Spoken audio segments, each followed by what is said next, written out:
colony wasn't supposed to be quiet. The Ulysses outpost was a bustling hub of resource extraction on LV-172, a gas mining colony run entirely by humans with minimal machine presence. Skynet had only recently taken an interest in the planet, having intercepted reports of unusual power fluctuations and disappearing patrol drones. Then, abruptly, the colony went silent. All human signals ceased. No mayday, no emergency beacon, not even a heartbeat on the bioscanners.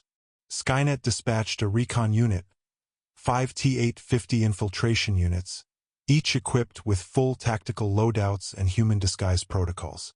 Their mission was simple: enter the outpost, assess what went wrong, retrieve any data, and eliminate threats.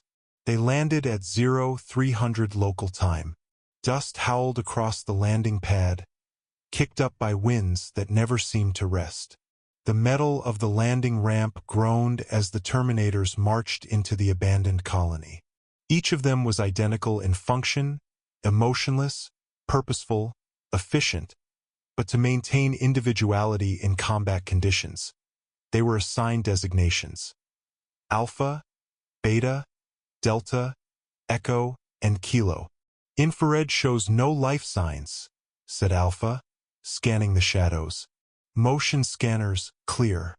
No human presence detected." Yet the base appeared untouched. Cafeteria trays lay half-eaten. Tools were left in the middle of repair benches. Doors hung open, lights still flickered. It was as if every person had simply stood up and walked out. Echo paused near a wall, peeling back a scorched poster advertising shore leave on Titan Station. No signs of violence or forced exit. This does not align with standard evacuation behavior. Air filtration still operational, Kilo added. Environmental controls have not been shut down. This colony was not abandoned willingly. Delta turned to a workstation and interfaced via data probe. Logs end 5.2 standard days ago. No final entries. No known departure sequence. "Something's wrong," Beta muttered. Not out of emotion, but logic. They moved deeper into the heart of the colony, past the control center, the sleeping quarters, the recreation areas. No bodies. No blood. No damage. Just silence. Then they reached sublevel C. The door to the cargo area was sealed manually. That was odd. Manual locks were primitive, obsolete. They were designed to keep things in, not out. Delta applied force and pried it open. It shrieked, steel protesting, dust puffing outward like breath after long suffocation. The moment the door opened, a smell drifted out. Organic, thick, oily, the scent of decay, of birth, and of heat. And there they saw them, eggs, rows upon rows of leathery, oval structures, taller than a child, glistening slightly under the flickering light. Each one pulsed softly, like something breathing inside. There were hundreds. None of the Terminators moved. Sensors flared to life. Unfamiliar lifeforms registered in proximity. "What is this?" Echo asked, scanning the eggs. Delta stepped forward. "Structure is organic. Internal heat signatures consistent with embryonic development. Unknown species. No matches in Skynet's database." Kilo tilted his head. "Several eggs show movement. They are active." Beta raised his pulse rifle. "Recommend containment protocol." "Negative," Alpha replied. "Primary directive is reconnaissance and intelligence recovery. Do not engage until hostile action confirmed." Suddenly, one of the eggs in the front twitched. Then it opened. The top peeled back in for fleshy petals, revealing a dark cavity inside. A wet shape shifted within, long fingers flexing. A facehugger launched. It hurled through the air, fast, faster than most Terminators could dodge. It latched onto Echo's face, its tail coiling around his neck, tightening instantly. Echo staggered back, his arms flailing. His metal hands clamped down on the creature, but it held on. Tail pulsating, pumping something through a proboscis down his throat. Biological contamination detected, Delta shouted. Terminate Echo, Alpha commanded. But it was too late. Echo spasmed, twitched, and dropped. His systems shut down instantly. The creature clung for several seconds longer, then released, falling to the floor and curling up, dead. Kilo moved to scan Echo. CPU offline. Core functions compromised.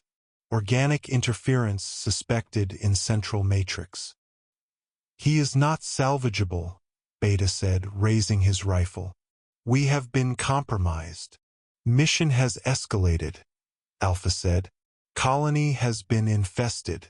Threat designation. Class 1 unknown biological. Extraction recommended. But just as they began to turn back, movement stirred behind them. The eggs had started opening. Many of them. Dozens. More facehuggers wriggled free, some scuttling toward the walls, others clambering down corridors and ventilation shafts. We are surrounded, Delta said. Kilo fired, shredding one of the facehuggers mid-air. Beta blasted another that had begun to climb a wall. New objective, eliminate infestation, Alpha declared. If released, threat may reach other colonies. This is a containment mission now. They began burning eggs with pulse rifles and flamethrowers, marching through the chamber in a precise triangle formation. But for every few eggs they destroyed, more hatched. A screech echoed down the metal halls. Then another, and another. They're here, Kilo said. Out of the shadows slithered the full-grown creatures. Tall, black, biomechanical horrors with elongated skulls and silver teeth. Xenomorphs. They attacked in silence, darting from the walls, ceilings, and floor vents. Delta was the first to fall. A xenomorph impaled him from behind with its tail. His system sparked and he crumpled. Beta spun and vaporized the creature. Acid splashed onto his face, melting synthetic flesh and exposing part of his metal skull. Alpha issued the retreat command. Fall back to the surface. Engage only to clear path. The remaining three moved fast, but the xenomorphs were faster. Kilo was tackled, dragged into a vent despite firing continuously. His screams echoed for several seconds before going silent. Only Alpha and Beta remained. They reached the elevator shaft, but power had been cut. We climb, Beta said without hesitation. They ascended using their magnetic boots and grip, the shaft shuddering with the thuds of unseen monsters in the walls. Halfway up, a xenomorph leapt from a maintenance hatch, slamming into Beta. They both tumbled down the shaft. Alpha continued climbing. He had to warn Skynet. He had to transmit. Reaching the upper platform, he dashed through corridors now alive with hissing and clattering. Every screen flickered static. Every hallway seemed to breathe.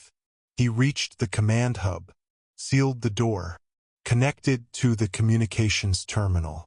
But Skynet would not answer. The long-range transmitter was already damaged, intentionally. By the humans? No, something had overridden it, corroded it. It was no longer a signal tower, it was a nest. The entire command hub had been converted into a cocoon-like structure. Strange organic material lined the walls. In the center sat a single massive egg, larger than all the others. And then the queen emerged, towering, skeletal, with a regal crown of spines. She stepped from the shadows. Alpha raised his weapon.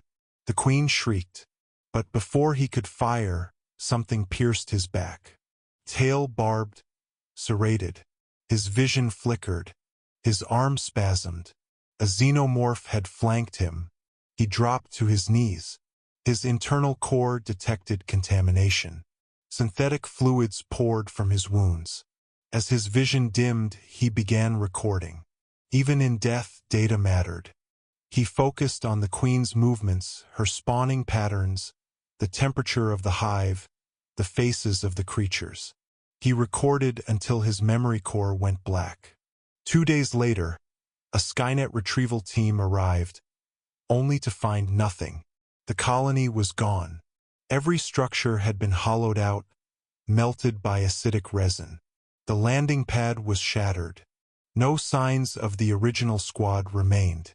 Except one thing, a new egg, just one, sitting at the center of the ruins, waiting, unhatched, but not for long.